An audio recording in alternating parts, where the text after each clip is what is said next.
UFC Fight Night Vegas 60 Sandhagen versus Song just took place, and I'm going to go through the entire card, starting with the early prelims, ending with the main event, giving my reaction and breakdown to every single fight on the card, and my overall event recap as well, starting with the early prelim opener of Niklas Motta versus Cameron VanCamp.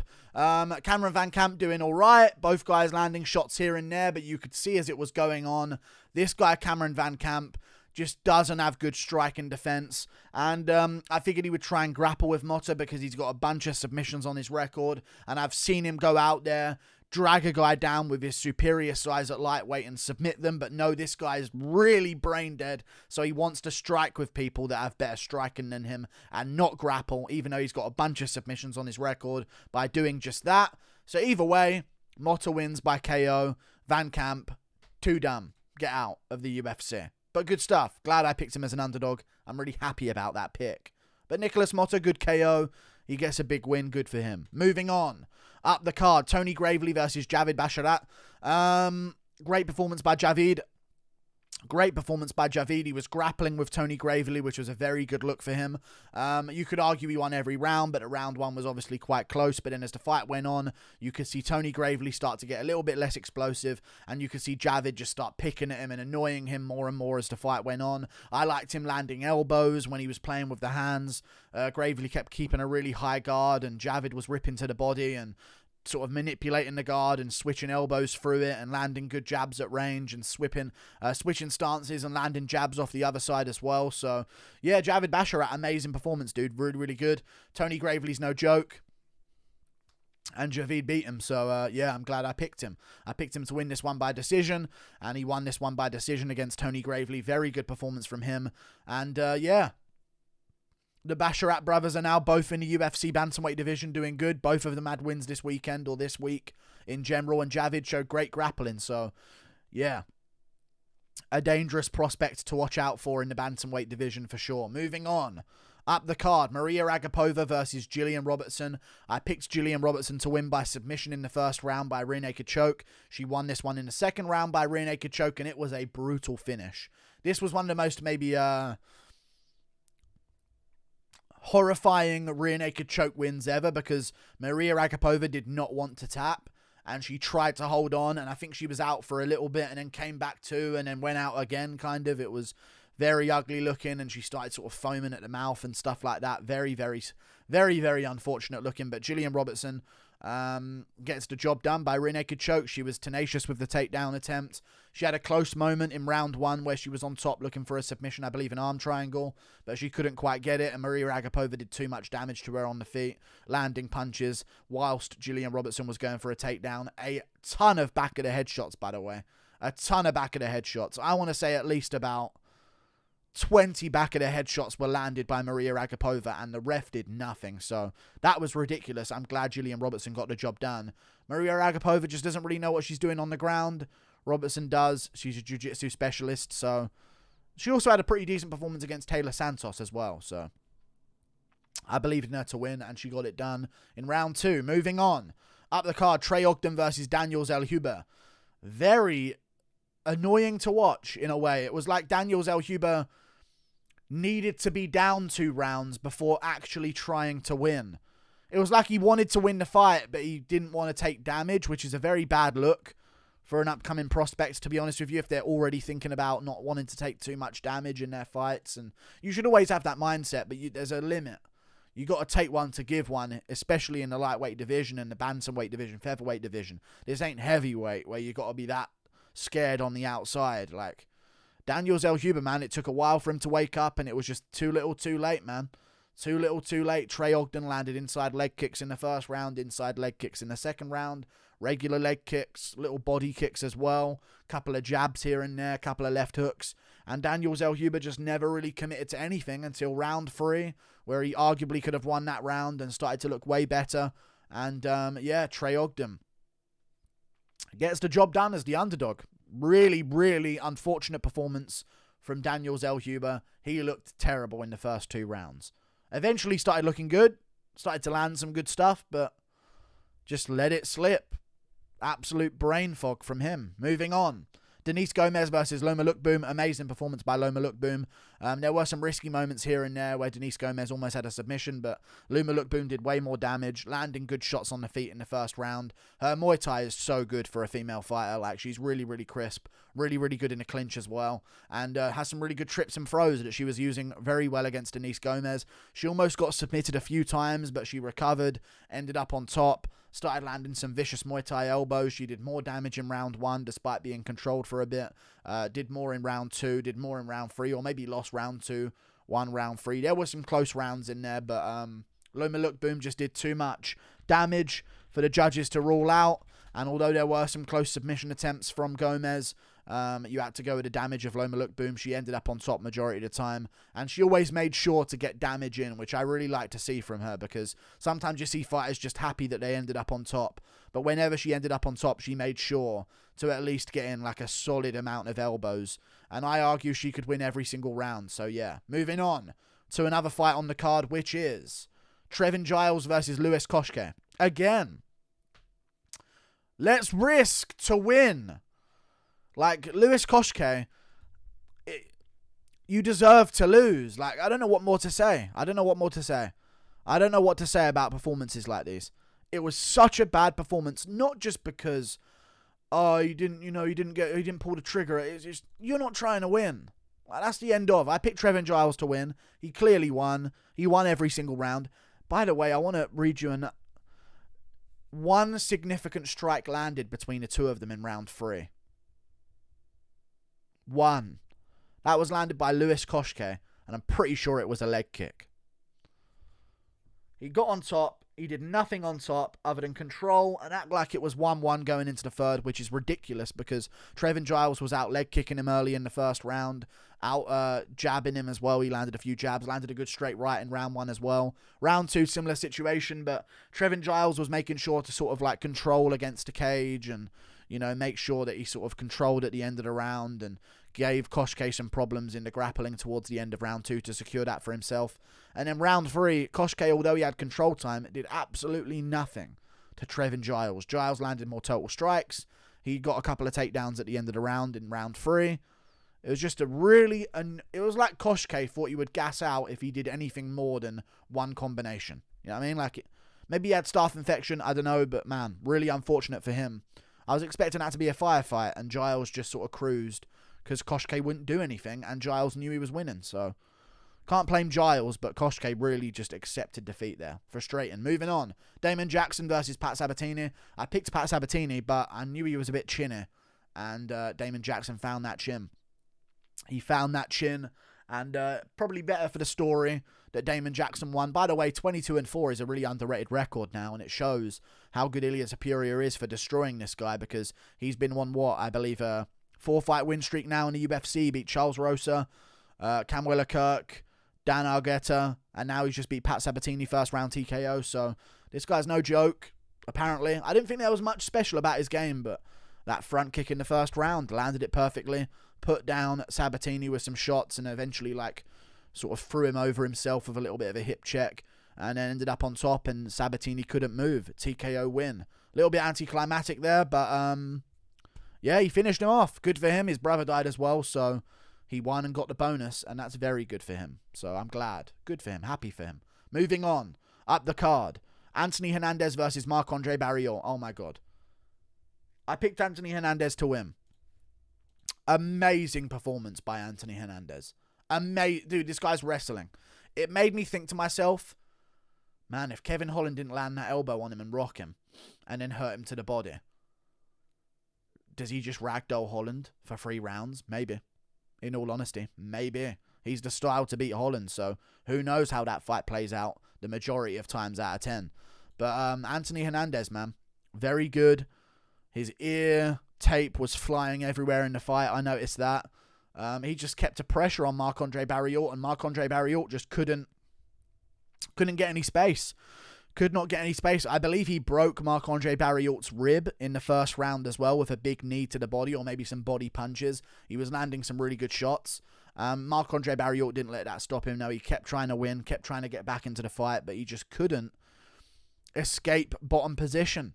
Anthony Hernandez's scrambles were so good. He eventually got an arm triangle from Mount, and Marc-Andre Barriault had to go out. He went out like a warrior. He tried to fight the entire time. There was a moment where Hernandez sort of slammed him on his head, but it wasn't like he drove him into the canvas, which I think is a big deal when you're sort of clarifying whether or not that's illegal. I know he tipped him to the point where he landed on his head, but he didn't spike him into the canvas with it. He just sort of hoisted his bottom up, and then by proxy, he landed on his head. That's more on Marc-Andre Barriault to brace, because he was doing that in the first round. He was putting his hand down and sort of like balancing himself and surviving a bad position. But that'd be like if DC Gustafsson, in that big takedown DC got, if Gus just landed on his head because he's too tall. Is that illegal? No. It's more in the intent of the move. You know what I mean? Are you driving them down with it? Like Andrade slamming Rose without the submission attempt, which saved her legally, because you're allowed to do it if there's a submission attempt. But he just lifted him up, and it just so happened to land on his head. Tough, but Anthony Hernandez, amazing pace, amazing cardio. Looking forward to seeing what he can do next, because this guy's a young middleweight, and I'm looking forward to seeing what he can do. 28 years of age. Full career ahead of him at this point, a good 4 or 5 years. Moving on, up the card. Tanner Boser versus Rodrigo Nascimento Ferreira. I went with Tanner Boser, and I'm arguing Tanner Boser won that fight, guys. I'm arguing that he won that. It's a close one. I understand it's very close. I just feel like Tanner Boser did more damage, and Rodrigo Nascimento, listen, there's going to be some arguments later on of who did more damage in Fili versus Algeo round 3, and, you know, Fili had a submission attempt. There was no submission attempt for Rodrigo Nascimento Ferreira. You know, there was no real good one, especially in that third round. You know, round 1, it was tough for Boser, you know. At the end of the round, Rodrigo Nascimento had him in a real bad position, and, you know, he had a good submission attempt, but Boser survived it and stuff like that, and it was good for him. Or maybe that was round 2. I think it was round 2. Round 1 was close, but I gave it to Rodrigo Nascimento Ferreira. He had a takedown at the end of it, and Boser did more damage, but they'll give it to Rodrigo because he got top position, and heavyweights getting top position is seen as more, and he had a top position for a while. Round 2 was dominant from Boser until the end, but I still gave it to Boser because he rocked him in that round really badly, and, you know, Nascimento did land good punches on the feet on Boser as well. Like, he was landing some decent combos. He was much larger than Boser as well, but Boser was, like, really getting him in round 2 on the feet for about 3.5 minutes, 4 minutes of it, and eventually at the end it was bad for him, but he did enough early on for me to still say he won that round 10-9. And then round 3, I swear, Boser landed more significant strikes. He landed some hard body kicks on the feet as well. He was busier. He always landed punches as Nascimento got the takedown. And Nascimento just didn't do anything with the takedown. And Boser was landing punches, elbows on bottom, punches, elbows. He non-stop. The total strike numbers, 163 to 91 for Tanner Boser. I know Nascimento had top position, but my God, like, we got to, like, start to really scrutinize just laying there. Because if you're getting punched while you're laying on someone, I'm sorry, you're losing. That's my opinion on it. But a very close fight. I'm not going to say it was a robbery, but I just think we need to really remind these judges what they're scoring. Damage first. You don't go to the control time if someone's punching someone from on bottom. The same judges scored the Shevchenko-Santos fight to Shevchenko for that exact reason. And it's not like Nascimento had his back in round 3. Very strange to me. But they went with Nascimento. Good for him. Massive as well for the division. I don't see much potential in either of them, but yeah, it was decent scrap. And then even Boser was charging forward at the end of round 3 looking for big shots. Like, he was actually trying to win, and Nascimento was just laying there. Winning an Ngannou Garn style of scoring. Moving on. Up the card, Joe Pyfer versus Alan Amedovski. My word, be Joe Pyfer. But he was getting hit with some decent shots early on. I was worried for a second, but he got the job done. I wish he would have walked off. I wish he would have just stood there and looked at him until the ref jumped in, because, my God, that was such a great combo that he went for. The lead uppercut feint to a straight right, tucked it in before the hook counter of Alan Amedovski, because what he was doing was throwing like a left hook, right hook on Amedovski as Amedovski turned, and Amedovski was like timing him with a check hook of his own and stuff like that. But this time he threw like a fake lead uppercut, blasted like a real tight right hand down the pipe, and landed it straight on the chin, or straight on the side of the head of Alan Amedovski. Put him down, and Amedovski looked up like he was in a horror film. Didn't know where he was. Amazing KO by Joe Pyfer. Body Bags is his nickname. And I want him to stay active. I really want him to stay active. You know what I mean? I'm looking forward to this guy's career. He's a young guy as well. And I'm really looking forward to seeing what he can do. I think he's like 26. So really looking forward to seeing what he can do next in his career. He's got massive power. His losses are interesting. You know what I mean? Like one of them was a broken arm. The other one was something else. So, you know, it's good for him. You know, 26 years of age. I just think I want to see him not too active though. Maybe not December. Maybe like January. But I'm sure he's going to want to enjoy Christmas seeing as he got a performance bonus. Either way, really looking forward to this fight. And I think maybe December would be good if you can find like a decent opponent. Like, let's say Trey Gore wins his fight and then wants to turn around real quick. Joe Pyfer, Trey Gore is an amazing matchup. So I'd really look forward to that. That's a great great fighter though. Really good. He got caught a couple of times, but Amedovski is good until he loses. Most of the time. You know what I mean? Joe Pyfer gets it done by first round KO. I picked that as well. Moving on, Andre Fili versus Bill Algeo. Interesting scoring. The submission attempt was so close to being in, I completely understand giving it to Andre Fili. I picked Andre Fili. I did. I truly believe there was more that should have been said about the punches Bill Algeo was landing from his back being taken. I think they were really good shots. And better than some jabs on the feet. That's all if you land a jab on someone on the feet, it's considered a significant strike. But none of the shots that Algeo landed from his back being taken were considered significant strikes. That's confusing to me. It really was confusing to me. I don't know what I feel about it. Round 1 is close. But I gave it to Andre Fili because he landed a good head kick and that sort of wobbled Algeo for a second. And then he also had a moment where he cut open Algeo with a big punch as well. So I thought, okay, he opened up the cut. Maybe he was outlanded a little bit, but he didn't get rocked at all. But he opened up the cut and he rocked him with a head kick for a second as well. So I'll give round 1 to Andre Fili. Round 2 was interesting. Very close. I can see it edging the way of Bill Algeo. Fili landed great shots himself, but I can see it edging the way of Bill Algeo because he landed good shots of his own and Fili couldn't quite get going as much and the head kicks weren't landing as much. This time Bill Algeo was landing like combos and he ended strong with like a big knee and a big spinning back kick to the body and stuff like that. So Bill Algeo looked good for a guy on short notice fighting Andre Fili. And won the second round, I think, especially at the end. He secured it for himself. But round 3, he was winning on the feet against Fili. And then Fili got him down and took his back. And yes, had some really close rear naked choke attempts. Yes. But didn't do anything in terms of damage to Bill Algeo in that round. Like, Bill Algeo was punching him up in that round. Really, really badly. Over and over and over again. And I'm telling you, they're better than jabs on the feet. They are better than jabs. So for jabs on the feet that barely land on someone, just touching their face, to be significant strikes.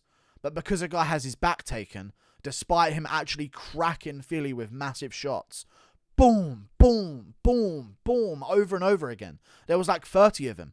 Total strikes 151 to 67. In favor of Bill Algeo because of that moment. He racked up about 50 massive shots, I want to say. I think round 3 should go to him, but it's close. And rear naked choke attempts, he came closer to finishing the fight. But damage first.